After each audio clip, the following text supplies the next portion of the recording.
সংসদীয় আসনের সীমানা 2001-এর মতো চান বিএনপি নেতারা। কল্যাণ রাষ্ট্র করতে ঐক্যবদ্ধ প্রয়াস চালাতে হবে বলেছেন শফিকুর রহমান। ইইউ রাষ্ট্রদূতের সঙ্গে বৈঠকে বিএনপি। 24 ঘন্টার মধ্যে কেএমপি কমিশনারকে অপসারণের দাবি বিএনপির। এতক্ষণ শুনছিলেন সংবাদ শিরোনাম, এবারে বিস্তারিত। ত্রয়োদশ সংসদ নির্বাচন সামনে রেখে সংসদীয় আসনের সীমানা 2001-এর মতো চান বিএনপি নেতারা। বুধবার ঢাকা নির্বাচন কমিশনে গিয়ে বিভিন্ন জেলার বিএনপি নেতারা সংসদীয় আসনের সীমানা 2001-এর মতো বহাল রাখার পক্ষে এবং এ সংক্রান্ত খসড়া দ্রুত প্রকাশ করার দাবি জানিয়েছেন। পত্রিকান্তরে প্রকাশিত খবরে এসব তথ্য জানা গেছে। এর আগে গতকাল দুপুরে প্রধান নির্বাচন কমিশনার এএমএম নাসির উদ্দিনের সঙ্গে তারা বৈঠক করেন। সিইসির সঙ্গে বৈঠকের পর কুমিল্লার সাবেক এমপি ও বিএনপি নেতা মনিরুল হক চৌধুরী বলেছেন, আমরা চাই 1986 থেকে 2001 সাল পর্যন্ত যেভাবে সীমানা ছিল সে অনুযায়ী সীমানা নির্ধারণ করা হোক। এটা আমাদের সার্বজনীন দাবি। কমিশনের কাছে দ্রুত খসড়া তালিকা প্রকাশের আবেদন করেছি। কমিশন জানিয়েছে তারা কাজ করছে। এর আগে হোমনা ও মেঘনা উপজেলা নিয়ে গঠিত কুমিল্লা 2 আসনটি আগের মতো রাখার দাবিতে নির্বাচন কমিশন ভবনের সামনে মানববন্ধন করে ওই আসনের আবেদনকারী ও স্থানীয় জনতা। আবেদনকারী বলেন, 1954 সাল থেকে হোমনা ও মেঘনা এক আসন ছিল, কিন্তু 2008 সালে তৎকালীন নির্বাচন কমিশন এটি আলাদা করে। 2018 সালের নির্বাচন পর্যন্ত সেভাবেই ভোট হয়। 2024 সালের নির্বাচনের আগে কুমিল্লা 2 আসনটি ফের আগের মতো করা হয়। জাতীয় সংসদের নির্বাচনী এলাকার সীমানা নির্ধারণ অধ্যাদেশ 2025 এর খসড়ায় নীতিগত ও চূড়ান্ত অনুমোদন দিয়েছে অন্তর্বর্তী সরকারের উপদেষ্টা পরিষদ। এ বিষয়ে স্থানীয় সরকার বিশেষজ্ঞ অধ্যাপক ডক্টর তোফায়েল আহমেদ গণমাধ্যমকে বলেন, সীমানা নির্ধারণে নির্বাচনের ফল অনেকটাই প্রভাবিত হয়। আইনগতভাবে সীমানা বিন্যাসের বিষয়টি ইসির এখতিয়ার, এ কারণে ইসির এ বিষয়ে কালক্ষেপণের সুযোগ নেই। কারণ ফেব্রুয়ারিতে ভোট করতে হলে প্রার্থীদের সময় দিতে হবে। তারা যদি সীমানা পরিবর্তন না করে কেন করা সম্ভব হলো না সেটা জানিয়ে ব্যাখ্যা দিতে হবে। কালক্ষেপণ করলে ইসির ভূমিকা নিয়ে প্রশ্ন উঠতে পারে। এ বিষয়ে নির্বাচন কমিশন জানিয়েছে, সীমানা সংক্রান্ত সংশোধন অধ্যাদেশ হাতে পাওয়ার পর এ বিষয়ে কাজ করেছে ইসির সংশ্লিষ্ট কমিটি। কমিশনে জমা পড়া 6 শতাধিক আবেদন তারা পর্যালোচনা করেছেন। সংসদীয় এলাকার জিআইএস সংক্রান্ত পূর্ণাঙ্গ উপাত্ত না পাওয়ায় এক্ষেত্রে ইসি কোনো সিদ্ধান্ত নিতে পারেনি। এদিকে সংসদীয় 300 আসনের সীমানা পুনর্বিন্যাসে নির্বাচন কমিশনের চাপ বাড়ছে। ইসি সূত্রে জানা গেছে, এর মধ্যে 75টি আসন থেকে আবেদন জমা পড়েছে 6 শতাধিক। এসব আবেদনকারীর বেশিরভাগ 2001 সাল পর্যন্ত 8ম সংসদ নির্বাচনের সময়কার সংসদীয় আসন পুনর্বহালের দাবি করেছেন।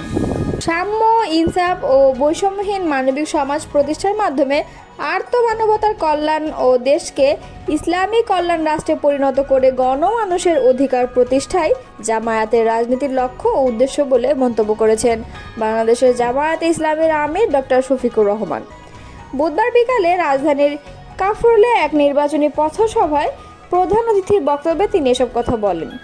থানা আমির অধ্যাপক আনোয়ারুল করিমের সভাপতিত্বে পথসভায় বিশেষ অতিথির বক্তব্যে তিনি বাংলাদেশ জামায়াতে ইসলামের নায়েবে আমির ও সাবেক এমপি অধ্যাপক মুজিবুর রহমান এবং কেন্দ্রীয় নির্বাহী পরিষদ সদস্য ঢাকা মহানগরী উত্তর আমির মোহাম্মদ সেলিম উদ্দিন, মহানগরী কর্ম পরিষদ সদস্য মোহাম্মদ শহীদুল্লাহ আলাউদ্দিন, তুহিন রেজা, তুহিন প্রমুখ। ডক্টর শফিকুর রহমান আরও বলেন, জুলাই বিপ্লবের মধ্যে আমরা আওয়ামী অপশাসন দুঃশাসন থেকে মুক্তি পেয়েছি। মূলত ছাত্র জনতা ইস্পাত কঠিন ঐক্যের মাধ্যমে এই ঐতিহাসিক বিপ্লব সাধিত হয়েছে, কিন্তু তা নির্বিঘ্ন হয়নি, বরং আমাদের চড়া মূল্যে কিনতে হয়েছে। এই আন্দোলনে 2000-এর অধিক মানুষ রাজপথে বুকের তাজা রক্ত ঢেলে দিয়েছেন, হাজার হাজার আহত ও পঙ্গুত্ব বরণ করেছেন। অনেকেই হাত পা চোখ হারিয়েছেন। আমরা শহীদ ও ক্ষতিগ্রস্ত পরিবারকে সাধ্যমতো সাহায্য সহযোগিতা করেছি। কোনো এতিমের আমরা ভরণ পোষণের দায়িত্ব নিয়েছি। মূলত জুলাই যোদ্ধারা জাতির শ্রেষ্ঠ সন্তান। তাদের আত্মত্যাগের মাধ্যমে আমরা ফ্যাসিবাদ মুক্ত হয়েছি। তাই দেশ ও জাতির জন্য তাদের অবদানের কথা স্মরণ করে তাদের জাতীয় বীরের মর্যাদায় অভিষিক্ত করতে হবে। তিনি বলেন, আমরা দেশে এমন এক ইনসাফপূর্ণ সমাজ কায়েম করতে চাই, যে সমাজ বিশ্বনবী সাল্লাল্লাহু আলাইহি সাল্লামের আদর্শ অনুযায়ী পরিচালিত হবে, যেখানে মানুষে মানুষে কোনো ভেদাভেদ থাকবে না। ঢাকায় নিযুক্ত ইউরোপীয় ইউনিয়ন রাষ্ট্রদূত মাইকেল মিলারের সঙ্গে বৈঠকে বসেছেন বিএনপি স্থায়ী কমিটির সদস্য আমির খসরু মাহমুদ চৌধুরী। বৃহস্পতিবার বেলা 11টার দিকে গুলশানের বিএনপি চেয়ারপারসনের রাজনৈতিক কার্যালয়ে এই বৈঠক শুরু হয়। বিএনপি মিডিয়া সেলের অন্যতম সদস্য সাইরুল কবির খান জানান, বেলা 11টার দিকে ইউরোপীয় ইউনিয়ন রাষ্ট্রদূত মাইকেল মিলারের গুলশান কার্যালয়ে আসেন।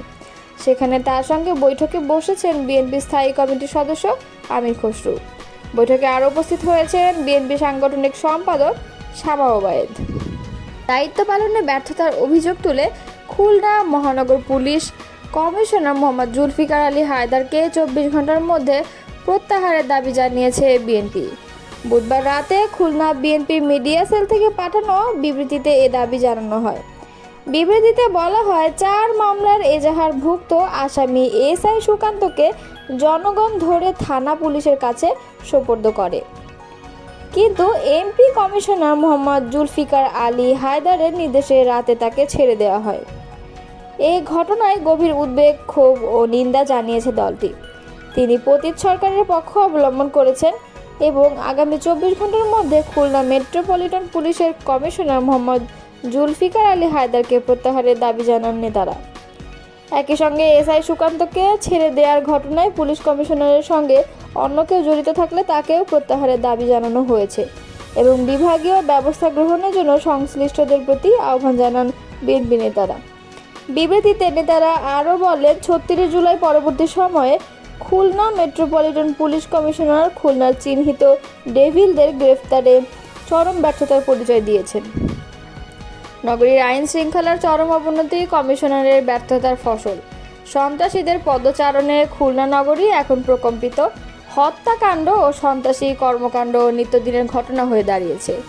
বিএনপির নেতারা বলেন, বিভাগীয় শহর খুলনার আইন শৃঙ্খলা রক্ষা করা ও এ ধরনের ব্যর্থ কর্মকর্তা দিয়ে মোটেই সম্ভব নয়। এসআই সুকান্তর বিরুদ্ধে জুলাই আগস্ট ছাত্র জনতার অভ্যুত্থানমুখী আন্দোলনে হামলার শত শত অভিযোগ রয়েছে। হামলা মামলার আসামি সুকান্তকে ছেড়ে দেওয়া আইনের অপব্যবহার এবং পুলিশের পক্ষপাতমূলক আচরণের প্রমাণ বহন করে।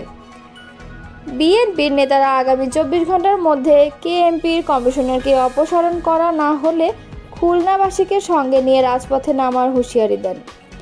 বিবৃতিতে দেয়া নেতারা হলেন বিএনপি ছাত্র বিষয়ক সম্পাদক রকিবুল ইসলাম বকুল, তথ্য বিষয়ক সম্পাদক আজিজুল বারী হেলাল, মহানগর বিএনপির সভাপতি শফিকুল আলম মনা, জেলা বিএনপির আহ্বায়ক মনিরুজ্জামান মন্টু, মহানগর বিএনপি সাধারণ সম্পাদক শফিকুল আলম তুহিন, জেলা বিএনপি সিনিয়র যুগ্ম আহ্বায়ক মোমরেজুল ইসলাম, মহানগর বিএনপির সাংগঠনিক সম্পাদক শেখ সাদি, মাসুদ পারভেজ বাবু, চৌধুরী হাসানুর রশিদ মিরাজ প্রমুখ।